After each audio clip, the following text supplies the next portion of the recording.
Good morning, everyone. It's Robert from My Turntable. Hope you're having a great morning this morning. It's Wednesday morning. As always, a coffee kind of morning. Cheers, everyone. Hope everyone's doing well. Going to be continuing my Queen ranking.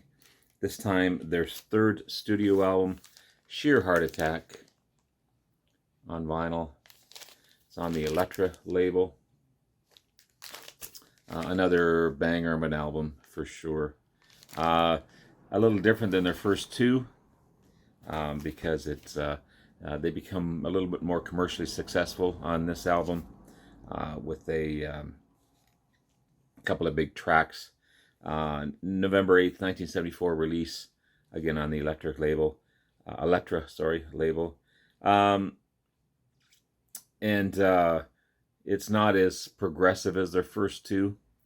They begin their Queen sound as far as the harmonies, and even though they were doing that in the first two albums, this one's not as heavy as their first two albums. Still a great album. And they had some commercial success with Killer Queen, their first single. So I'm going to be ranking the songs on here. Now, I've changed, even this morning, I changed some of the rankings on these songs. Just simply because I don't know if that one was better than the other. I changed quite a few, actually. So here it is. 13 tracks off this studio album. Sheer Heart Attack. Again, a great album. Quite different than their first two. So here goes. Again, my ranking. You can choose your own ranking if you like this ranking, or if you have other ideas on the ranking, please hit the comment button below. And let's get at it. So at number 13, In the Lap of the Gods. Big falsettos, multi-track vocals on this one. Weird vocals as well.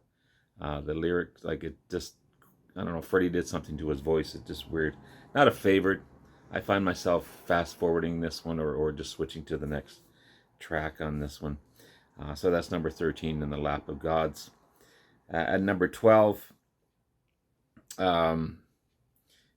Bring Back That Leroy Brown. Kind of an homage to Jim Croce, who had died a year ago, or sorry, a year previous in a plane crash. Brian May plays a ukulele banjo. Never seen a ukulele banjo, but that's kind of a banjo. John Deacon plays a double bass. Great drumming by Roger Taylor. Kind of a 40s to 50s style song. Kind of cool. Might have been better maybe as a bonus track on this one. Just a kind of cool song. Nice that they pay homage to Jim Croce, who again was a fantastic artist. So that was a change because I had those two songs reversed. Some truck just went by. Sorry. At number 11, again I did a switch between 11 and 10 as well. So number 11, She Makes Me, a Stormtrooper in Silhouettes, in quotations. It's a Brian May track, dual guitars,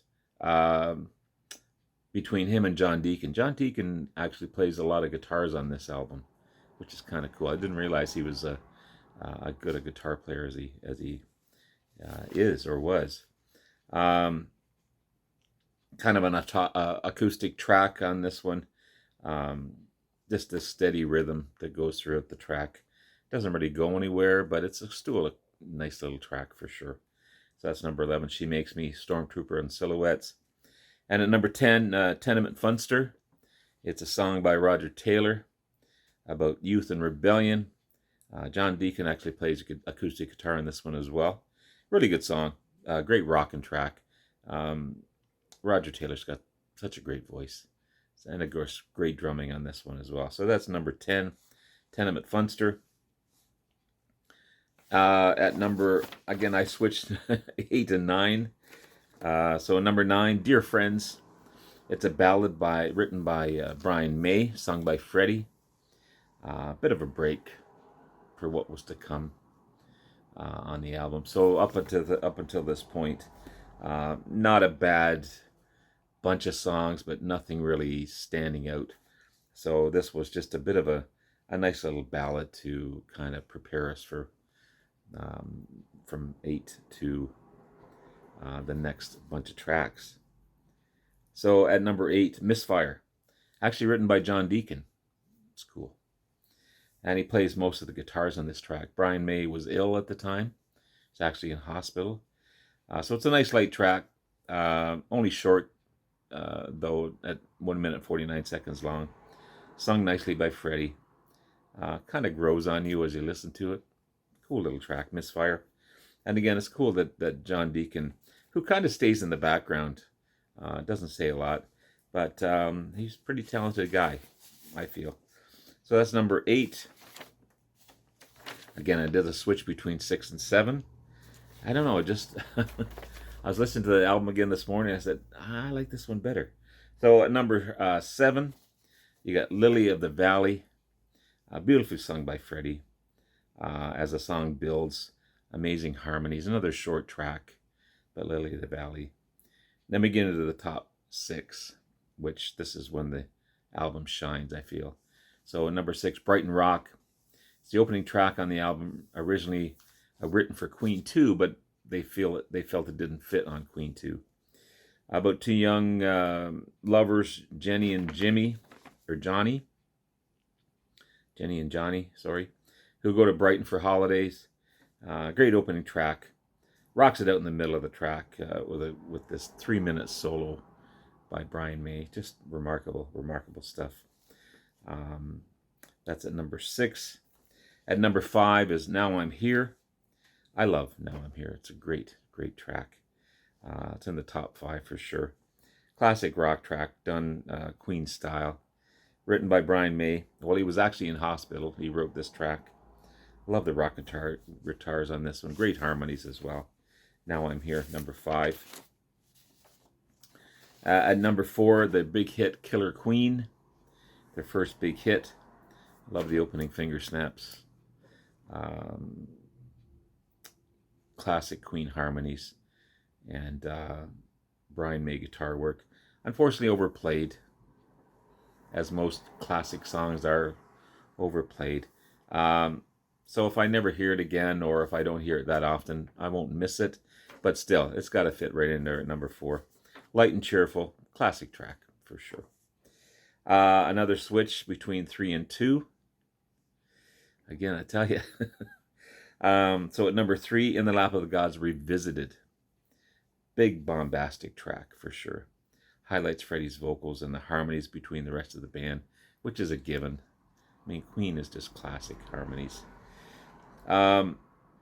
It's a kind of it was a set closer for them when they did their live shows between 1974 and 1977, and it ends with this wonderful thunder crash. So it's a classic track. So I switched between 3 and 2. I'm at number 2 at Flick of the Wrist, a Freddie track. Love the drumming on this one, the dramatic feel to the track. It's a song about con men and rip-off artists, so it's got that dramatic feel to it. Excellent guitar work. And the guitar work is all over the fretboard on this one. Brian May is such a fantastic guitarist. So that's the number 2, Flick of the Wrist. And at number 1, my favorite track, all-time favorite Queen tracks, Stone Cold Crazy. Just, it's heavy, it's rocking, great vocals. It's about Al Capone and gangs. It's fast tempo, heavy distortion, early forms of thrash metal, really. Even covered by Metallica. They did a cover of Stone Cold Crazy. And shows really how the band can rock it out. Queen was a heavy band in their earlier years for sure. So that's number 1, Stone Cold Crazy. So just to recap, at number 13, In the Lap of Gods. At number 12, Bring Back That Leroy Brown. At number 11, you've got She Makes Me, Stormtrooper and Silhouettes. At number 10, Tenement Funster. At number 9, Dear Friends. At number 8, Misfire. At number 7, Lily of the Valley. At number 6, Brighton Rock. At number 5, Now I'm Here. At number 4, Killer Queen. At number 3, In the Lap of Gods Revisited. At number 2, Flick of the Wrist. And at number 1, Stone Cold Crazy. Fantastic, fantastic album. I got to give this one another 4 to 5. Some of the tracks aren't the greatest, but the latter part of my top 5 or 6 just make it. And Killer Queen just tops it off, and Stone Cold Crazy tops it off. And I got to give it another 4 to 5 on this one. Queen, Sheer Heart Attack. 3rd studio album by Queen. Fantastic stuff. And let me know what you feel about the album. I think it's a great album. I think their first 3 are killer albums. And yeah, that's it. Have yourself a great rest of the day. I will continue on with Queen in the next couple of days. And then I've got another band already chosen for my next ranking. So I'll continue on when Queen ends. Have yourself a great rest of the day. Love you all. We'll talk to you again soon. Bye now.